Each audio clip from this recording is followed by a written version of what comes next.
So, many people don't probably know this, but I don't celebrate Christmas. Just something that me and my family just don't do. But, with the money that I got, I brought something special, and I'd like to show everybody what I bought. Everyone, I want you guys to meet the best boy. I'll give you anything. I'll give you anything. I'll give you anything. I'd give you that too. If this world. Hope you guys liked that intro. I just want to do something special today because this is a Redbubble haul / first draw with me. It seems that you guys really like to hear the sound of my voice, which is crazy because I don't. But we'll just keep doing this and let's have some fun. So what I have for you today is basically something I got from Redbubble this Christmas. And it came in like a few weeks ago, and I just decided, why don't we just make a video about this? So we'll start with the first item, like the most special item to me. This is the Say Howdy journal by DeerBait. So I saw this on Twitter, and I was like, that is the most amazing thing that exists, and I have to have it. So I decided to go look into the store on Redbubble, and I just saved it to my cart, and just waited until I got enough money, or at least had enough like left over that was like, okay, well, let's just blow this, So this cost like $18. And we're gonna see how it works in the draw with me section of this video. And yeah. And what you see on him are 4 stickers. These are the Heart Shinies by Mothernatual. And I saw them on this Tumblr blog. It was like for, what was it for? It was like for a bunch of kind of indie type of clothing, accessories, and things like that. And I just looked at it, I was like, oh my goodness. I have to have this. I wanted to get the notebook that was like a bunch of bees on it, but I was like, nah. This boy right here, this best boy, I had to have him, it's no competition. So yeah. And the last thing that I got was this sticker from my very dear friend. Their name is Scott, but their store is Skamiikaze, and this is the pain of external dread, something that we all feel once in a while. And I'm just like, I gotta get this.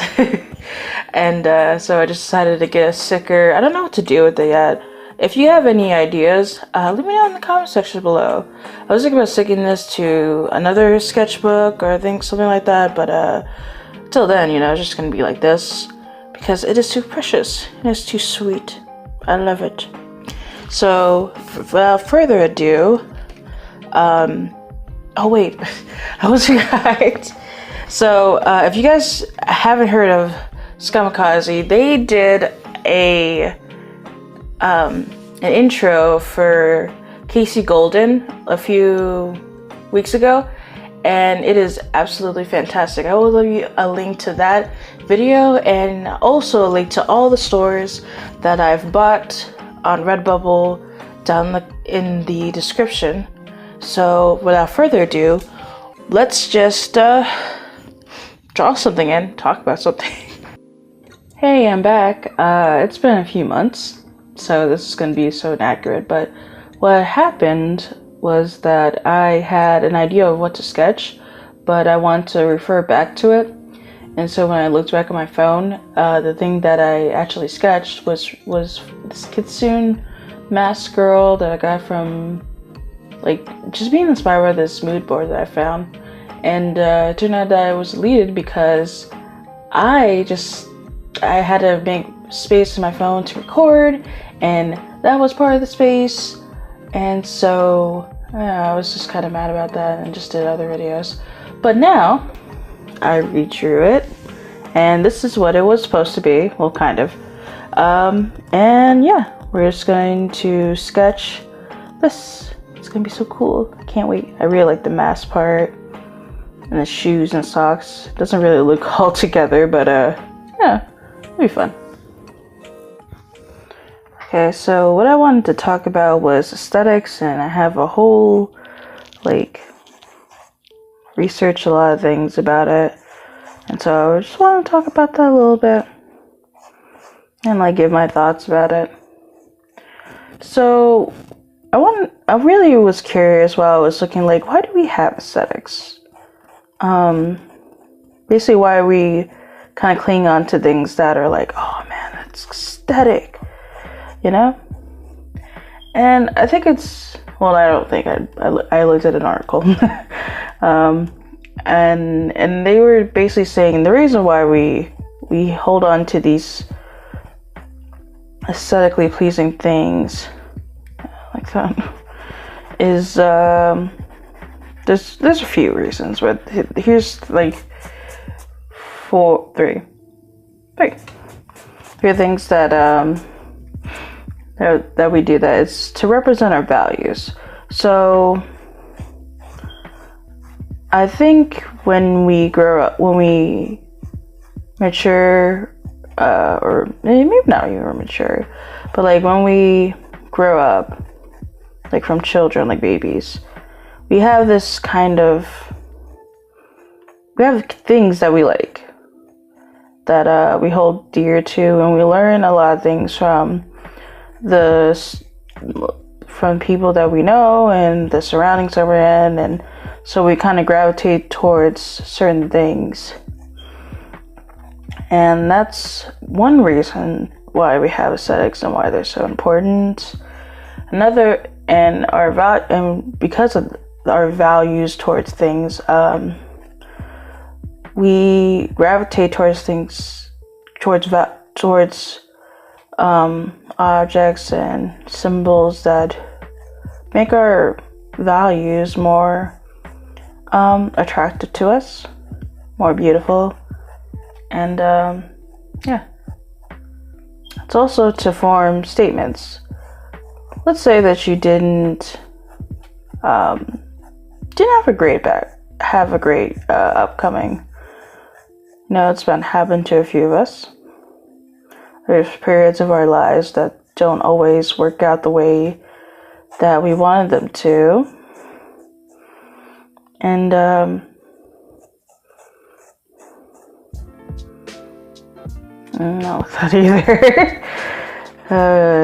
It's gonna be Monet, the erasing.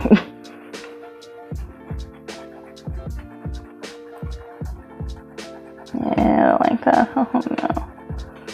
Okay. I gotta think of a pose. I don't know.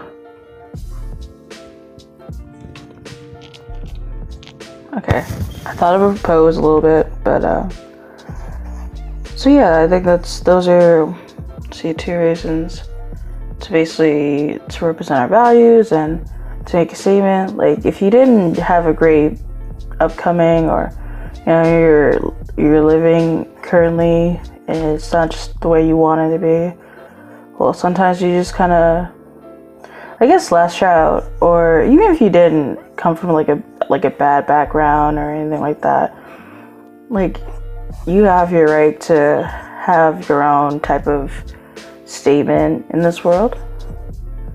And also another reason is we kind of desire things that are more than functional. Like, you know those necklaces that are basically constellations and of your, like, zodiac sign, things like that. Like, those aren't technically, like, functional at all. Like, it's just jewelry. Like, you don't need the jewelry that represents, like, a month and day you were born. but it's cool, you know.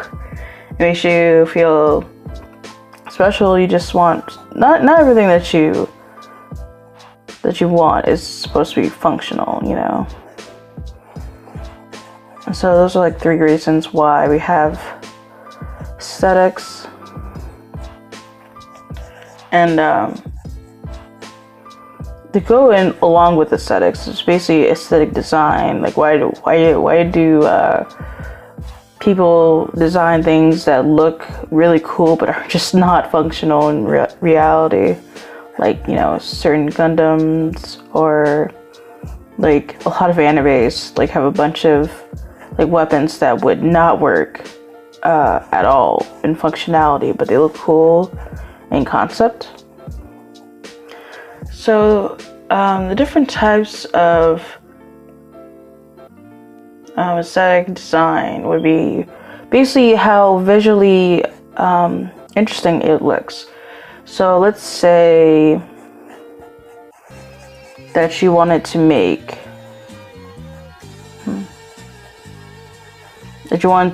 like a pair of scissors, but like there's a bunch of scissors.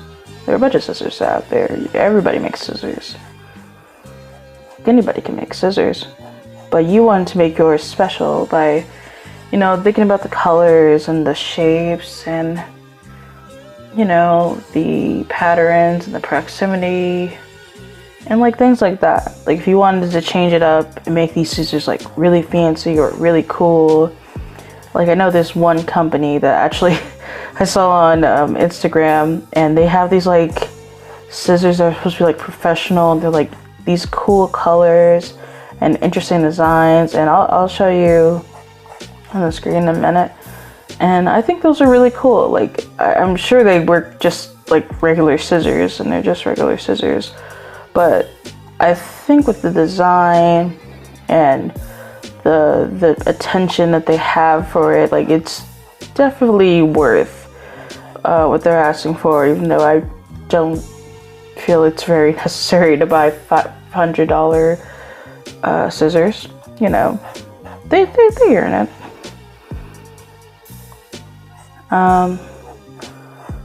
Another thing is audio. So in medias such as like Lofi and Vaporwave, they make their demographic, or they make their genre that's what I was looking for, interesting and so unique, because of the pitches that they have and the loudness and the beat and the repetition. And the overall melody of each song is wildly different from another. But for some reason, there is always a tone that is like,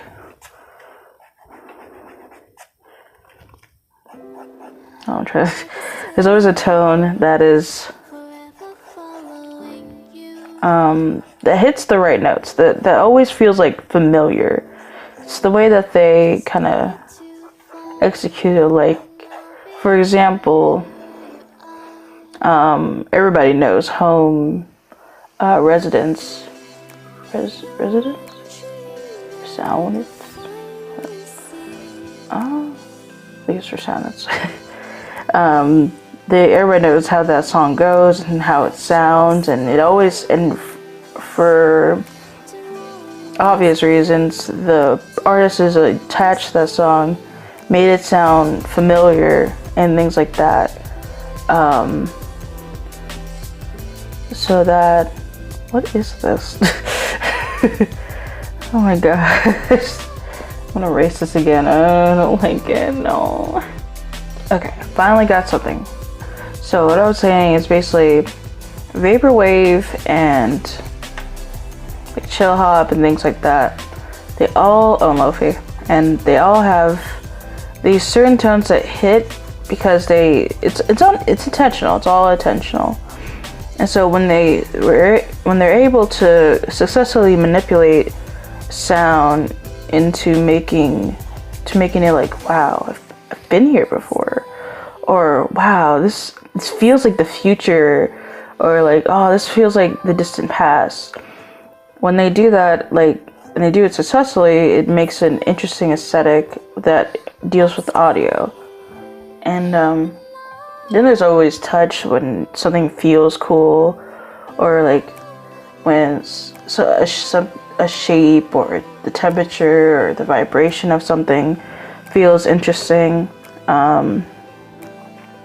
You're able to like attach it to a certain aesthetic. I know there's an artist, I forgot their name, but they make these like, I don't know if they're slime, but I think they're pretty much like these type of, what do you call them? I guess they're these kind of sculptures that look like slime. They look like something from an alien planet, and they just look really cool. And you can like, even if you're not there in person, but like when you look at them, like when I show you these pictures of them, you will feel them. You'll be able to like understand what they feel like just by looking at them. And they have like this certain like aesthetic, and that kind of deals with like touch. And then there's like taste and smell. Whenever I look at pictures of desserts from different countries, like especially Japan, I just like, I know exactly what it tastes like. I know exactly what it smells like. I can smell what's inside that bakery. And pictures like help with that. It's mostly like, that's kind of visual, but like when you see it, when you smell it, or even, you know what, let's go without like pictures and stuff like that. Whenever I smell like, I guess like alcohol-based markers like Sharpies, and smell like eraser dust and papers and new backpacks. I absolutely remember like going back to school and being excited for the first day of school, or like really nervous. I don't think anybody's really excited to go back to school, but yeah. And that always takes me back. That always takes me back to like elementary school and how exciting it was to go to school and really just experience first day of school. And those are like ways to have like an aesthetic. Like if you can easily replicate things that remind people of something that, you know, you never really thought about when you were like little. You never thought about how the library smells, or how the inside of your lunchbox smells after you ate like lunch that your mom packed, or the cafeteria food. You never think about that until like you're older, and you think, wow, that was a cool time. And yeah, those are like the ways to know about, like, those are the different types of ways to incorporate aesthetic design, or things to like incorporate into the aesthetic design. And so what does this have to do with like you know, like mood boards and motifs and things like that I was going to talk about? When people make mood boards, they have a certain plan in mind. They want something visually to remind people of something that they can think of mentally. Like when you see yellow and stuff, like when you see the color yellow for most mood boards, you think of like, I don't know, like summer, or something really like innocent and sweet, and when you think about that, then you kind of fall in love with this, or like if that's a bittersweet memory, you kind of think about that with the mood board. Like these people who make mood boards are just like putting random things together and hoping that it sticks. No, they have like this color scheme that they think of. They have this this visual way of these patterns with different photographs that they find, and they put it together, and it usually works. When you don't keep those things in mind, you kind of have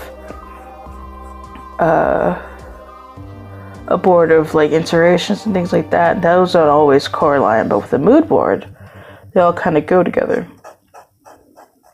So when you make a motif like I do, you kind of you don't really realize it, but you do make those kind of notes. You're like, oh well, I like this type of red, or oh, you know, I prefer this kind of animal to represent me, or these patterns really work with this character, and you put those things together, and they can make things like, you know, your persona, or I don't feel like erasing it. And with that, those are really important things that I don't realize that I do with what I'm trying to make as my motif. This is ugly.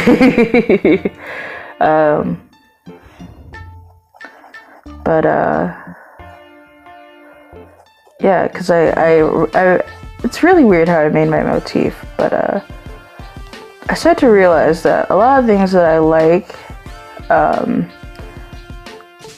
have something to do with like space. Like a lot of songs I like have to do with space, or make me feel like spaced out or things like that. And I was like, you know what? I like space. Space feels safe. Like, even though it's really scary and things like that, there's something safe about space. And I like that, and I wanted to put that as a motif to have people remember me, I guess.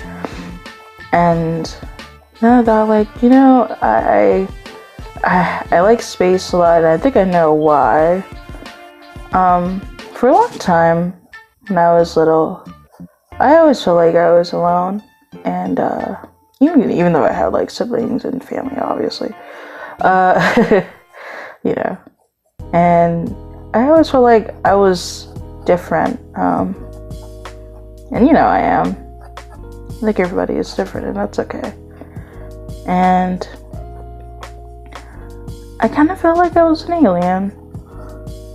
You know, I never said that to myself, but now that I think about it, now that I thought about it, you know, doing YouTube and things like that, I always felt like I was an alien. I wasn't like, I didn't really belong to anything. I kind of like did a lot of different things, and they had like all different types of meanings to me, and so I was like, you know what?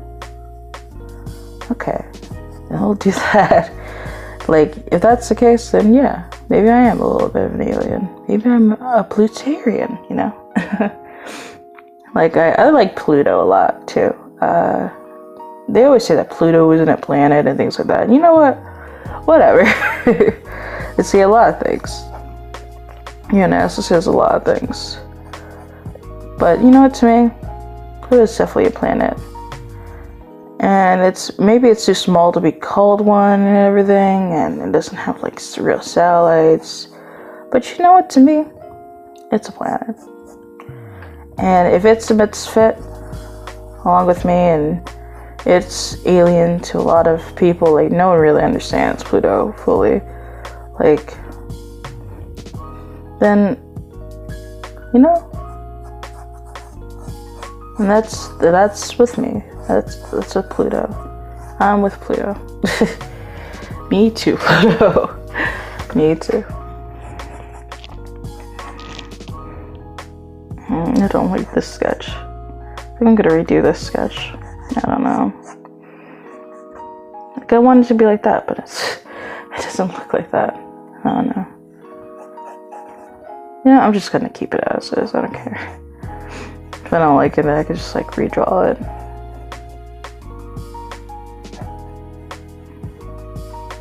So yeah. And also pink, I love pink. I don't think I really liked pink when I was little, but something with pink really vibes with me. It's feminine, but like, it's also like, it was forced to be feminine because of some in history kind of made it that way. And I found it empowering, you know? Like, pink to me is very empowering, and it's very cute, and it's kind of flirty and things like that. And, you know, I like that. And so I also picked pink with my motif. So, you know, that's basically all that went into, I guess, making my channel, making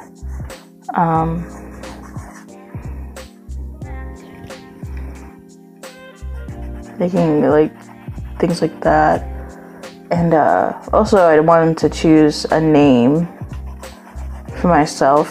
I didn't want to use my real name because, you know, it's much more fun to use a different names. When I was in high school, I used to role play with this with my friend at the time. Her name is Cole, and you know, we don't talk as much anymore. I think that's mostly my fault. I keep having a phone and then not having a phone, and so that kind of messes up with the communication. But yeah. But we thought, you know, because I wanted to make a comic, and I still do, of the characters that we use. And I wanted it to be something that we both can do, so that we can both, like, you know, tell our story and also, like, make money, maybe. And we thought of Monella, and it was like my first name, and then it was part of my friend's name, and the fact that we both like to Nilla wafers, because they're tasty. Nilla wafers are tasty, I don't care. And you know, we wanted to be a company, so that would be our thing. But you know, life didn't get in the way. It's just life happened, and we just decided, you know, we just went our separate ways. But I took the name. I think about, like, trademarking it, because why not? You know, YouTube might not last forever, and then someone's gonna take the name, and then I'm like, oh, well, I can't sell the thing. So why not? Probably gonna do that one day. You know, next paycheck, I don't know. And so that's why I chose the name. And yeah. I hope you guys like this, whatever this is. Oh gosh, I don't like this sketch at all. I don't know. But I hope you guys like this video. I also wanted to talk about something. So I am getting close to 100 subscribers, and I want to do something special. I want to make a giveaway. And I was wondering if you guys could tell me, like, what would you like as in a giveaway? I want it to be something space related, and I want it to be something really special. So, you know, and congratulations for getting like 100 subscribers, or how many I choose to be the milestone. You know, what would you like? Maybe some art supplies, some really cute stuff. I want the packaging to be like dope. So if you guys can tell me in the comments below, or, you know, on my social media accounts, then that'd be really cool. Yeah, I'm gonna have to redo this. But yeah, I'm Mo, And yeah, may your aesthetics be your aesthetics.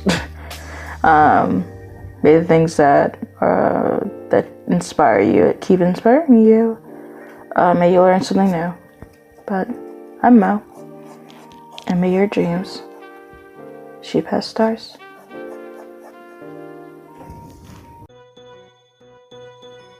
Hey guys, before this video ends, I just want to give a big shout out to Keijo88. He's the person who animated a part of the video for the sketchbook, and it was like a lot of hard work, but I wanted to say thank you so much, Joe, for doing that for me, and I really appreciate that you would do it on, well, I didn't really have a time constraint, but I'm glad that you did it, and that even though it probably was hard because it's a book, that you did it. So I just want to say thanks to you for that. And it turns out I made 100 subscribers before I uploaded this video. So I just want to thank everybody for subscribing and for watching my videos. And I hope I do something special soon. But yeah, thank you. And I'm Mo. And may your dreams sheep has stars.